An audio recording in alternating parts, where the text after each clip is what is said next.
Mabuhay mga kapatid. Magandang araw sa inyong lahat mga kapatid. Meron ko lang tatalakayin tungkol sa sa isang Diyos na tunay.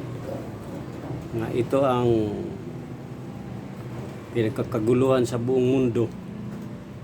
May kanya-kanyang pag-unawa, na iba-ibang pag-unawa ng iba sa pag-aaral nila doon sa Biblia.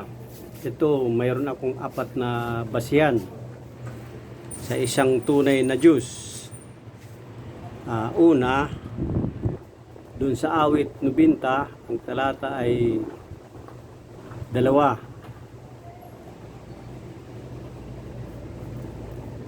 Ang Diyos ay walang simula.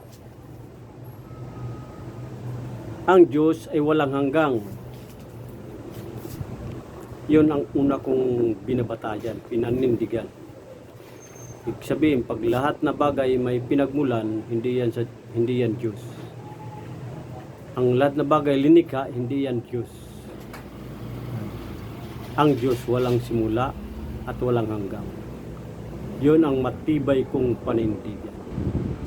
Si Kristo may pinagmulan. Si Maria may pinagmulan, mga propeta, mga apostol, at tayong lahat man ninalang ng Diyos mayroong pinagmulan, mga kapatid. Kaya hindi siya pwede tawagin Diyos. Ito pa ang nagpapatunay sa isang tunay na Diyos. Ang pangalawa, sa Juan 4, ang talata ay 24. Ang Diyos ay Espiritu. Kaya dapat siyang sambahin sa Espiritu at sa katotohanan. Diba? Pag tinawag ng Espiritu, alam niyo na, Spirit, walang laman, walang buto,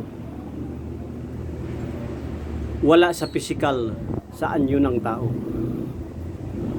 Yun ang ibig sabihin, Espiritu. Kaya wala dyan sa katangian ni Kristo, kay si Kristo nakita, may katangiang tao si Kristo. Kahit pa sabihin nagpakatao, kaya mayroong katangian, hindi talaga Diyos. Ginawa siya ng Panginoon. Kaya ang Diyos iisa lang. Pag manganak siya, hindi tawagin pwede Diyos. Ang tawag doon, Panginoon, anak niya. Ito ang pangatlo, mga kapatid. Sa unang Timoteo, ang talata ay 1, unang Timoteo 1:17. 17 ang talata sa unang Timoteo. 1:17 ang talata. Purihin at dakilain magpakailanman ang isang Diyos, haring walang hanggang, walang kamatayan, at di nakikita. Ito ang suporta sa Espiritu. Ay siyempre, sinabi ko kina Espiritu, walang pisikal. Ngayon, dinagdagan sa unang Timoteo, talata 1:17, hindi nakikita. Ay siyempre, Espiritu. Kaya yun ang matibay sa isang Diyos na tunay, nga wala kay Kristo, wala kay Maria, wala kay sino man nga mga nilalang na naging anak. Wala dyan ang pagka-Diyos. Mga kapatid, wala ito sa Trinidad. Yung talatang ito, kay pinasubrahan nila. Ito pang-apat nga suporta sa isang Diyos na tunay. Sa Isaias 43, ang talata niya, tikang sa 10, 11, 12 hanggang 13. Yung talata na yan, 4 Israel, ikaw ang saksi ko. Sabi ng Diyos, Hinirang kita upang maging lingkod ko. Upang makilala mo ako at manalig ka sa akin, sabi ng isang Diyos. Walang ibang Diyos na nauna sa akin, ni mayroon pamang ibang darating. Wala na iba, siya lamang. Ako si Yahweh, ang tanging ako lamang, singular. Ang tagapagligtas, wala nang sino man. Liban lang kung mayroon siya utusan. Pero siya ang una, number one, ng tagapagligtas. Ako ang naghayag, nagligtas at nagbalita noon ay wala pa nakikilala kayong ibang Diyos. Kayo ang saksi ko.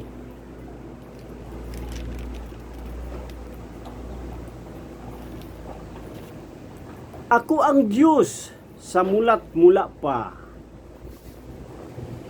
Ang nasa kamay ko,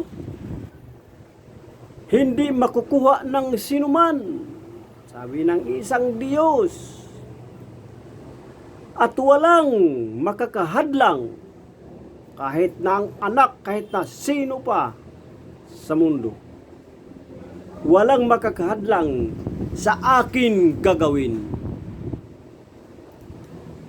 Kasi Diyos siya. Di ba? Si Kristo pwede pahadlangan ng Ama. Pero ang isang Diyos, walang makahadlang kahit ang anak, kahit pa sino ng mga nilalang, hindi makahadlang sa gustong gawin ng Ama. Mga kapatid, kaya wala yan sa kalikasan ng iba. Sa isang Diyos na tunay, siya lang mag-isa.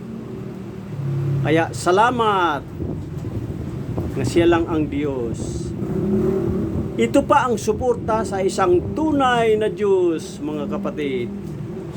Sa Isaias 42, ang talata 8 at 9. Ako si Yahweh,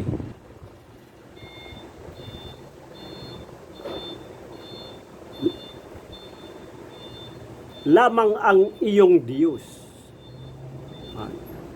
Sabi ni Yahweh, ako si Yahweh lamang ang iyong Diyos. Walang ibang Diyos na maaaring umangkin sa akin kaningningan, ni makaagaw sa akin karangalan. Ang mga hula ko ay natupad na. Mga bagong bagay ang isasaysay ko ngayon bago pa mangyari. Yun ang sabi ng isang Diyos na tunay. Ito pa ang suporta.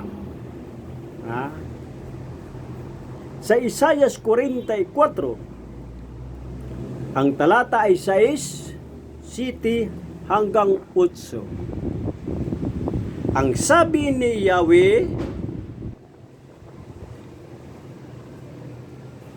na makapangyarihan sa lahat, hari at tagapagligtas ng Israel, ako ang simula at siya ring ang wakas. Walang ibang Diyos maliban sa akin. Suporta pa ito, ha? Sino ang makagagawa ng mga gawa ko? Sino ang makapagsasabi sa mga nangyayari mula sa simula hanggang sa wakas? Huwag kayong matakot, bayan ko. Alam mong sa mula't-mula pa'y hinulaan ko na ang mga mangyayari Kayo'y mga saksi ko ng lahat ng ito. Mayroon pa bang ibang Diyos maliban sa akin? Kaya wala. Siya lang ang Diyos. Mga kapatid, wala ito sa Trinidad. Hindi nila ito tinatanggap ng Diyos mismo ang nagsasabi. Binulag sila, nabingi sila, at di nakaunawa. Doon pa sa Isaias 44, ang talata ay 24. Akong si Yahweh, na ang inyong tagapagligtas, ang lumikha sa iyo. Ako ang lumikha ng lahat ng bagay. Ako lamang mag-isa ang nagladlad nitong kalangitan. At nag-iisa ring lumikha ng sanlibutan. Paano ito sasabihin? 3 persona o 2 persona. Siya lang ang nag-amin mismo. Siya mismo ang nagsasalita. Nga siya lang. Kaya siya ang tunay nga nag-iisang Diyos na Ama sa lahat-lahat. Magpakailanman. Amin, mga kaibigan. Sana maintindihan nyo. Huwag nyo ako paniwalaan. Ang paniwalaan nyo, ang Biblia. Hanapin mo, ikaw, kayo, nga ayaw maniwala sa isang tunay na Diyos, hanapin mo itong mga talata nga sinabi ko ngayon para maintindihan mo at maunawaan nga isa lamang ang Diyos. Ang anak isinugo. Hindi lang ang anak, ang anak naman nagsugo na pa ng iba. Kaya ang lahat na sumasampalataya tayo kay Panginoong Hesukristo at sa Diyos ay iisa tayo sa isang Diyos. Pero wala tayo sa kalikasan sa pagka-Diyos.